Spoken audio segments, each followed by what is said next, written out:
19व्या स्वातंत्र्य दिनाच्या पूर्वसंध्येला राष्ट्रपती द्रौपदी मुर्मू थोड्याच वेळा देशाला करणार संबोधित. नवी दिल्लीतल्या मुख्य सोहळ्याची जय्यत तयारी.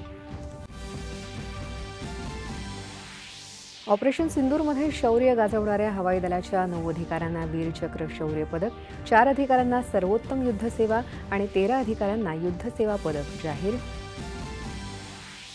पाकिस्तान विरुद्धच्या कारवाईत शौर्य गाजवणाऱ्या हवाई दलाच्या 26 अधिकाऱ्यांना वायुसेना तर नौदलाच्या 3 अधिकाऱ्यांना युद्धसेवा पदक जाहीर. गृह मंत्रालयाच्या अखत्यारीतील सुरक्षा दलांच्या 1090 कर्मचाऱ्यांना शौर्य आणि सेवा पुरस्कार जाहीर. ऑपरेशन सिंदूर दरम्यान सीमेचं रक्षण करणाऱ्या बीएसएफच्या 16 जवानांचाही सन्मान. पाकिस्ताननं पुढे आगळीक केली तर वेदनादायक परिणाम भोगावे लागतील. परराष्ट्र मंत्रालयाचा पाकिस्तानी नेत्यांच्या बेताल वक्तव्यावर इशारा.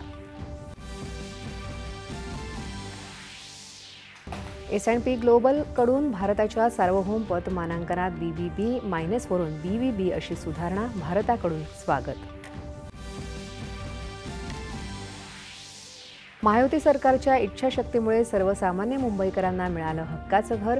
BDD चाळ पुनर्वसन प्रकल्पातल्या 556 सदनिकांचं मुख्यमंत्री देवेंद्र फडणवीस यांच्या हस्ते वितरण. MMRDAच्या 2 पुलांसह विविध विकास प्रकल्पांचंही मुख्यमंत्र्यांच्या हस्ते लोकार्पण. मुंबईतला किनारी मार्ग आजपासून 24 तास वाहतुकीसाठी खुला झाल्याची मुख्यमंत्र्यांची घोषणा. बिहार मतदार सुधारणा यादी मोहिमेअंतर्गत गाळल्या गेलेल्या 65 लाख मतदारांची यादी कारणांसह जाहीर करावी. सर्वोच्च न्यायालयाचे निवडणूक आयोगाला निर्देश. आणि जम्मू काश्मीरच्या किश्तवाड जिल्ह्यात किशौती गावात झालेल्या ढगफुटीमुळे काही जणांचा मृत्यू झाल्याची भीती. केंद्र सरकारकडून सर्वतोपरी मदतीचं आश्वासन.